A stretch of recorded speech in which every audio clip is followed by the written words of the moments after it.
Okay, let's jump right in. What if getting wealthy literally had nothing to do with a lucky lottery ticket, being born into the right family, or just pure dumb luck?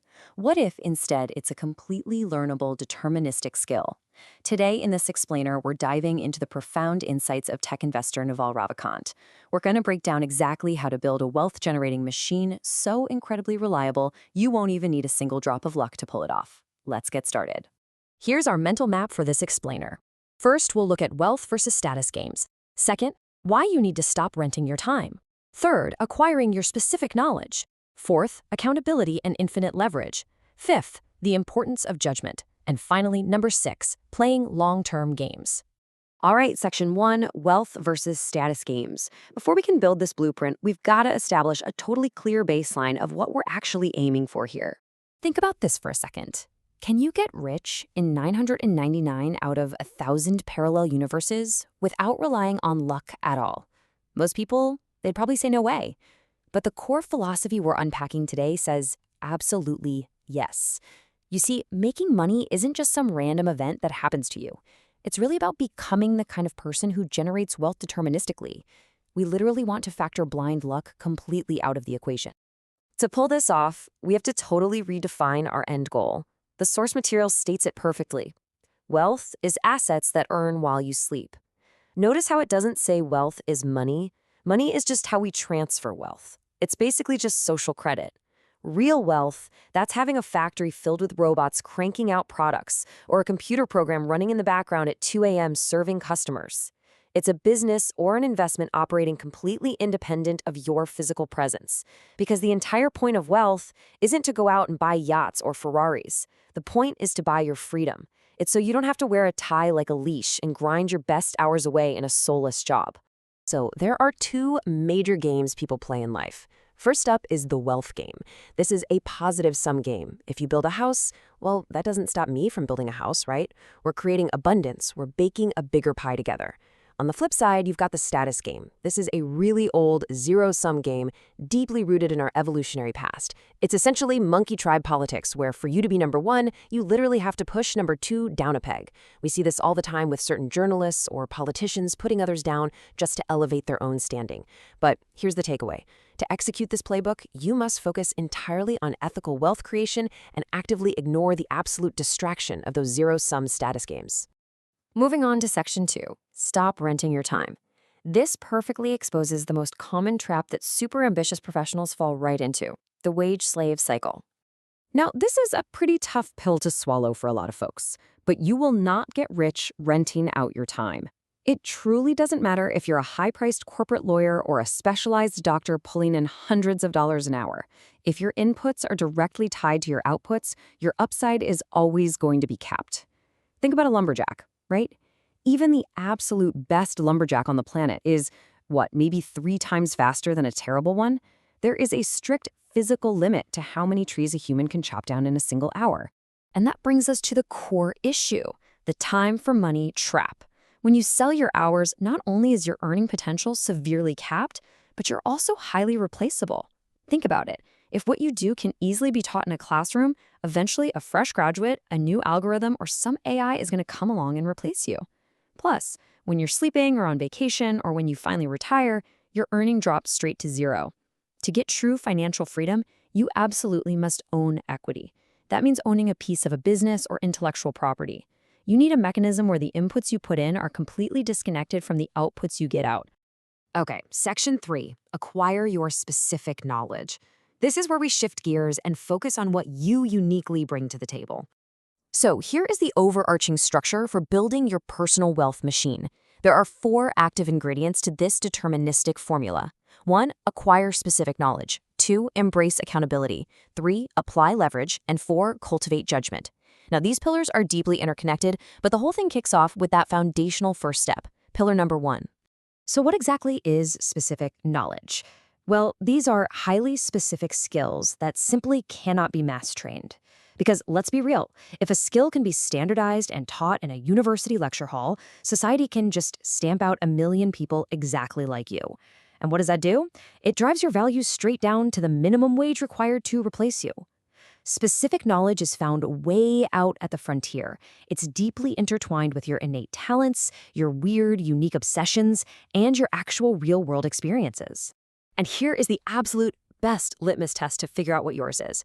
It feels like play to you, but it looks like work to everyone else. To find your specific knowledge, you really have to look inward. What are you just a natural at? The source material actually shares this amazing little anecdote about Naval Ravikant's mother. Back when he was a teenager, he was totally convinced he'd be an astrophysicist, but his mom observed him at a local pizza parlor, and instead of just eating, he was constantly critiquing their business model, their pricing, how they ran things. She knew right then and there he was destined for business. Your specific knowledge is very often something you do so effortlessly, you don't even realize it's an incredibly valuable skill. Right. Section 4. Accountability and infinite leverage. Because once you actually have that specific knowledge, you're going to need a way to scale it up. And scaling your knowledge? That requires sticking your neck out. Accountability means taking real business risks under your own name. It's having genuine reputational skin in the game.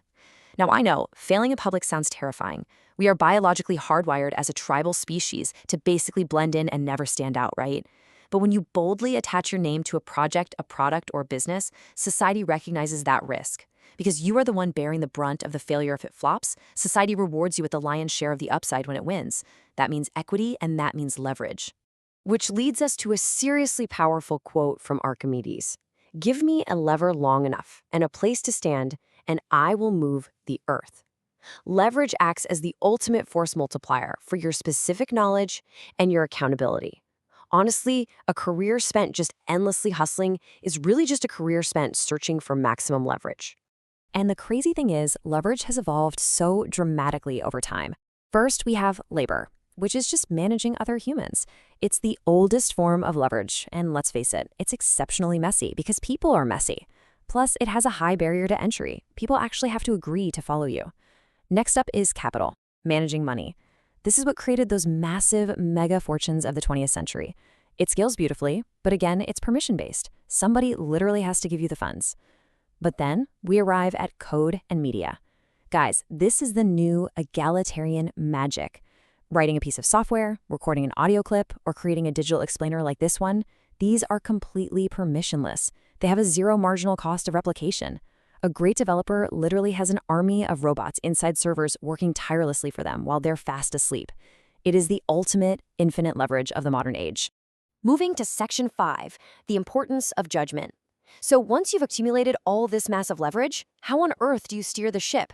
Look, when you have a massive lever, pushing it in the wrong direction can be absolutely catastrophic. Judgment is the critical ability to predict the long-term consequences of your actions. It's built from a combination of real-world experience, intellectual honesty, and really just keeping your emotions in check. Think about it.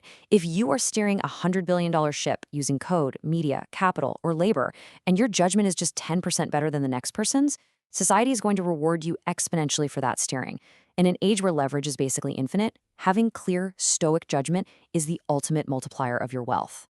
And finally, Section 6, play long-term games. This is all about the environment and the timeline required for these wealth pillars to fully activate. Here's a fundamental truth. All returns in life, whether we're talking about wealth, relationships, or knowledge, they all come from compound interest. In year one, you're out there taking risks, iterating, and yeah, probably bleeding a little bit daily. It's tough, but stick with it, because by year 10, you've built unparalleled trust and massive reputational accountability. And by year 20, that's when the compound interest absolutely explodes.